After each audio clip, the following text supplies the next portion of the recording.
my Wendell Street stories part 2. Got some couple more stories for y'all. One thing I remember, Harry had this turtle. He had this turtle and he used to talk bad shit, right? So so one day he said something to me. I don't remember what he said. I think I might have, he had his little turtle in like a bucket of water or something. And I remember just like flipping that shit over, just like stomping on that motherfucker. Like, yeah, I know, cruelty to animals, but I mean, he was talking shit. Like, what you want me to do? Like, just allow him to talk shit to me? I mean, you got established, this is a certain pecking order, you know what I'm saying? But yeah, that shit was crazy. I feel bad for that shit.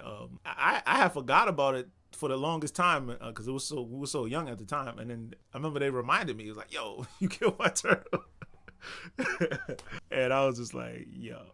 I mean, I didn't know I killed it. I thought I just like harmed it a little bit. Guess it ended up dying. And I think they banned me from being over there.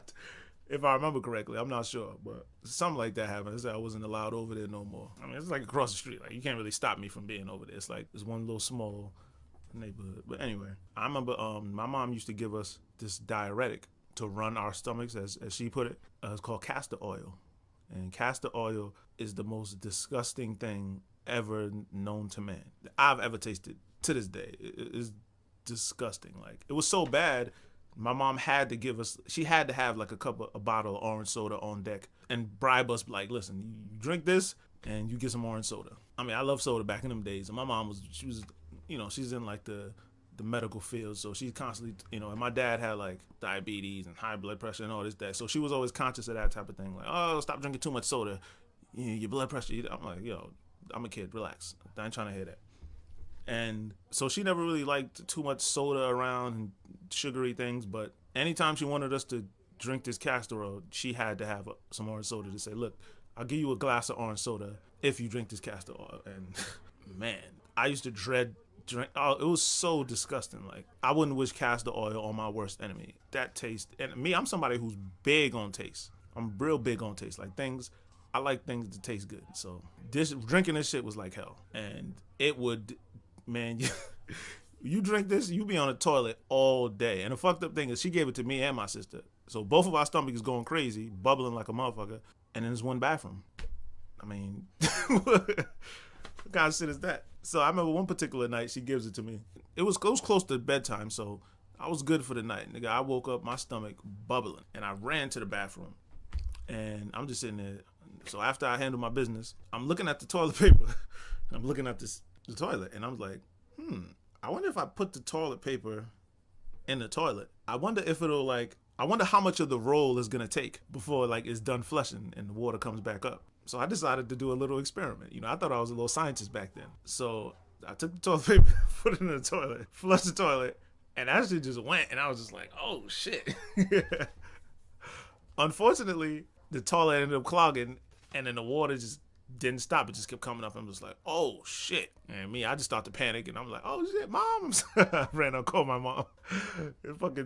Luckily though, I had flushed the toilet before I did this, so it wasn't like shit all over the floor, but it was a bunch of toilet water all over the floor. My mom woke up like, what the hell's going on? I was like, I didn't tell the exact truth, but I'm like, I think I put too much toilet paper, and there's toilet paper all over the floor, and she made me mop it up. I'll never do that dumb shit again, and neither should you. Flooded the whole damn bathroom. Some of it was even, a little bit of the toilet water went on like the floor, but luckily it was like an all wood floor, so we just could mop it up and it was all good. I don't think I got punished for that. It seemed like an accident. I was just like, oh, because she knew she had just gave me the castor oil, so she was like, yeah, he's probably in the bathroom. Probably put all right, cool, too much toilet paper, because I used to get whoopings back in them days, all the way to like middle school. So I caught a break there. I remember another time where it's probably like my first time owning goldfish. Anytime I had damn goldfish, maybe like 2-3 times after that, they always died. I just show up one day and that shit's belly up, and I'm just like, the fuck, yo, like. But this one particular time, the house was being like fumigated, and I forgot, and I left the fish in there. Came back, and them niggas was toast. It was, goldfish die so damn easily. It's like come on, fish. Like, fish in general. We would go to like the West End. I think sometimes they would have like these fairs and be selling little goldfish for like $1 or something like that, or as part of a prize for winning some little game. And they always died, always within like a week. Them goldfish was dead. That shit was Shit was some bullshit, man. And that's why I just gave up eventually. Like even when I would see the goldfish, I would want them, but I was like, that's just gonna die anyway. So I don't even care. You know, I always got then they gotta flush them down the toilet and all that. It's whatever. I don't fuck with fish till this day. You know, I like seeing them. When I worked at the group home, I took a lot of the clients to the pet store, but I don't fuck with fish because of this day. Cause I'm like, this is probably just gonna die. And I need something that is a little harder to die. You know. But yeah. Anyway, I remember my next door neighbor to like the left. They had some of the meanest dogs in the world, man. It be times I be scared to even though they couldn't reach us. I don't know, man. It felt like the threat was there, because I know one of them definitely was like a Rottweiler. They probably had like two Rottweilers, and them dogs barked at us every single day, man. And I always, the dog will jump to the top of the fence and just looking over you. I always thought, like, yo, these motherfuckers could probably hop that fence, man. So unless my other people was with me, I never went down there by myself to the backyard. Cause I'm like, yo, these motherfuckers gonna get us. And we lived on like the third floor, so I was always afraid of them. Only time I would always go outside, and I could look out, and since I was on the third floor, I could look out into their yard and see if the dogs was there or not. So I just go look out there. If they wasn't out there, I bet it's cool. It's safe. But I never went out there by myself. Like always afraid of them dogs. Just gonna hop the fence and fucking kill me. And living there, this is around the time I used to pee the bed. Like little kid, probably like around second grade, something like that. And you just wake up fresh piss all on the bed.